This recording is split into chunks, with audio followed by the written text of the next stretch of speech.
Foi um propósito que eu fiz na minha vida, que eu iria testemunhar. Porque hoje eu só estou aqui porque o Senhor permitiu, e Ele tinha um plano na minha vida. No ano de 2012, eu e meu esposo, a gente descobriu que estávamos grávidos. Eu estava grávida, fiz o exame e deu positivo. Foi aproximadamente outubro de 2012. E eu fui fazer os primeiros exames, fiz o exame de sangue, confirmei a gravidez. E eu fui fazer o primeiro ultrassom, né? Para confirmar, para ver se estava tudo certo. E no exame ele falou, olha, o seu exame está falando que você está grávida. Mas você não está. Pelo exame aqui fala que você não tem nada no seu útero. E a gente achou estranho, falou, mas... Bom, enfim. Aí ele falou assim, vamos acompanhar, porque pode ser que evolua, enfim, né? E aí eu fiquei semana após semana indo direto e o beta-HCG aumentando e a gravidez se confirmando. Até que em dezembro de 2012, eu tive um sangramento, uma pequena hemorragia. E eu voltei lá no hospital e ele falou assim, não, então já está tudo certo. Se você sangrou, se você é porque o seu corpo realmente expeliu. Se tinha alguma coisa ali, ele já expulsou, seu corpo já matou. Falei, então tá tranquilo? Tá tranquilo. No dia 21 de dezembro, eu fui submetida a uma cirurgia. Uma cirurgia estética, coisa simples. E eu vi que eu não me recuperei muito bem, estava muito fraca. Mas, como eu nunca tinha feito nada parecido, eu achei que fosse normal. Dia 7 de janeiro, eu comecei a sentir fortíssimas dores. Aproximadamente lá para umas 2 horas da tarde. E eu fui ao banheiro, eu trabalhava no escritório de advocacia em Santos. E eu me dirigi para o banheiro. E lá eu não sei quanto tempo passou. Eu perdi a consciência, eram dores fortíssimas. E quando eu acordei, eu consegui chegar até a secretária e falei, olha, eu estou passando muito mal. Chama meu pai, porque o meu marido, eu estava com carro na época, e eu falei, chama meu pai para ele me levar para o hospital. E quando eu fui para o hospital, eu dei entrada com uma pressão de 23 por 18. 23 por 18. O normal, para quem não conhece, é 12 por 8, 12 por 7. A minha pressão, já por si, ela já é bem baixinha. Geralmente é 9 por 7, enfim. E estava 23 por 18. E eu comecei a convulsionar. Eu dei entrada no hospital às 6 horas, grave esse horário, 6 horas da tarde. 6 horas da tarde. E eles começaram a me medicar com Tramal, me medicaram com várias coisas, achando que eu estava com crise renal. E aquela dor não passava, era uma falta de ar, nada resolvia. E eu levantava, eu desmaiava. E ninguém acreditava e começaram a achar que eu estava com frescura. Os enfermeiros, o corpo, falavam, mas não passou com Tramal? Não passou tem coisa estranha aí. Achavam que eu estava chamando a atenção. Foi quando meia-noite, após trocar o plantão, um médico... Falaram, olha, tem a médica que estava, né, que trocou o plantão, falou, tem uma menina, tem uma moça, que nada dá certo, a gente já fez tudo. Ou é frescura, isso foi nas palavras do médico depois ele me contou. Ou é frescura, ou ela tem alguma coisa que ninguém consegue detectar e a dor, né, não passa nem com Tramal, nem com nada. E aí ele chegou em mim e ele falou assim, oi querida, tudo bem? Tudo bem? Eu já não conseguia falar muito bem. Já não tinha muita força para falar. E eu deitada na maca, ele fez um exame na minha barriga. E quando ele apertou, e ele soltou, eu senti uma dor muito forte. E ele fez assim, desde que horas você está aqui? Eu falei, desde 6 horas da tarde. Ele falou, faz quanto tempo você está sentindo essa dor? Eu falei, aproximadamente 2 horas. Ele falou assim, olha, você vai subir lá para o ultrassom e... quando você voltar, a gente volta a conversar, tá bom? Tá bom. Minha mãe subiu comigo, com licença.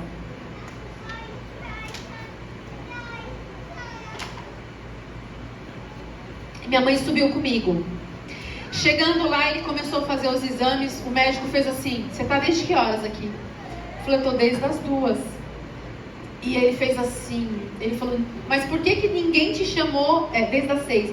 Por que ninguém te mandou para fazer a ultrassom? Eu falei: eu não sei, né? Ficaram lá me dando tramal. Ele falou assim: olha, você tá vendo isso daqui? Ele começou a passar, né, o negócio na barriga. Eu falei: não, não tô vendo nada. Ele: pois é, você está com uma hemorragia gravíssima, já está tomado todo o seu corpo. Você só está desmaiando porque você está chegando, quando você se mexe, chega no pulmão e você desmaia. E minha mãe, ela não tinha entendido, não tinha caído a ficha. Ela falou: como assim? Uma hemorragia. Ela falou: pois é uma hemorragia não forte, ela é severíssima. Se você está desde as 2 horas, imagine uma hemorragia desde as 2 horas sem ser contida. Eu não sei como você está falando comigo. E aí ele falou assim: agora você vai ter que operar. E aí minha mãe falou: mas o que isso traduz? O que acontece? Eu falei assim: olha, a sua filha está correndo risco de morte. Eu vou ser bem sincero. Ela está muito tempo sangrando. E aí eu desci, enfim, foi questão de 10 minutos e todo mundo, né, até os enfermeiros ficaram abismados, assim: ela tava com hemorragia, ela tá por isso que a dor. Eles ficaram super sem graça. Depois eles começaram a ser super atenciosos comigo, né?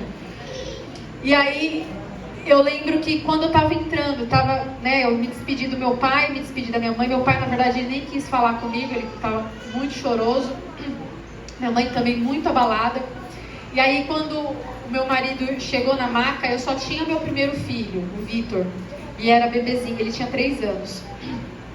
E eu lembro que foi uma cena, assim, muito forte. E eu indo pra maca, ele parou assim comigo e falou assim: o negócio é muito sério. Eu falei: marido, eu corro risco de morrer. Eu só te peço, salva o meu filho. Se eu não sobreviver, salva meu filho. Porque o pai do meu filho, ele não é adventista. E eu sabia que meu filho um dos motivos que eu voltei para a igreja foi por causa dele. E eu falei: marido, eu só te peço que salva meu filho. Se eu não estiver aqui, seja o instrumento de salvação da minha criança. E aí a gente começou a chorar e eu não podia chorar, porque eu já não estava respirando direito. E aí eu caía, e aí me levaram imediatamente. E o médico, quando eu estava entrando na sala de cirurgia, ele fez assim: olha, eu vou te contar o risco para você ficar consciente. E eu não podia ser sedada, porque eu não estava com preparo de cirurgia, de anestesia. Então eu assisti toda a cirurgia. Mas antes de eu entrar na maca, ele fez assim: o seu caso é gravíssimo. Eu não sei como você ainda está viva, porque você está mais de 12 horas sangrando. Eu não sei como você está aqui. Se você acredita em Deus, essa é a hora dele fazer o milagre. E eu falei: eu acredito em Deus. E eu só estou conversando contigo, só estou aqui por conta dele. E no decorrer da cirurgia, ela demorou um pouco, porque tinha muito sangue, e eles abriram a minha barriga e começaram a procurar onde era o foco.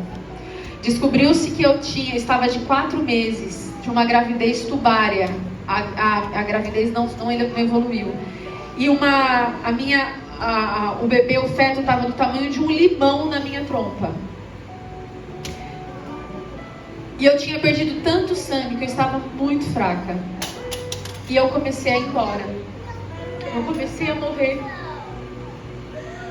E ali eu ouvia, porque eu estava consciente, meu batimento caindo. E ela falou assim, a enfermeira falou: nós estamos perdendo ela.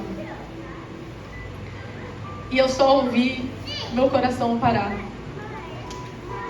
E ali eu falei: Deus, eu não estou pronta. Meu filho ainda está aqui, eu tenho uma missão, eu tenho um propósito, Senhor. O Senhor não pode me tirar, eu em pensamento: o Senhor não pode me tirar daqui. Porque eu ainda tenho um propósito de vida, eu não cumpri o meu propósito. E eu vou morrer, se eu morrer hoje, eu vou morrer perdida, Deus. O Senhor sabe disso.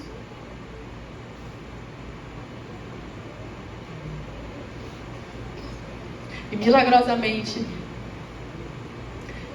meu batimento voltou.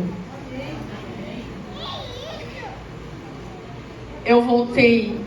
Minha recuperação foi milagrosamente fora do normal. Eu perdi tanto sangue, mas eu não precisei tomar uma bolsa de sangue para repor. Eu não precisei. Meu corpo repôs 2 dias tudo que eu tinha perdido.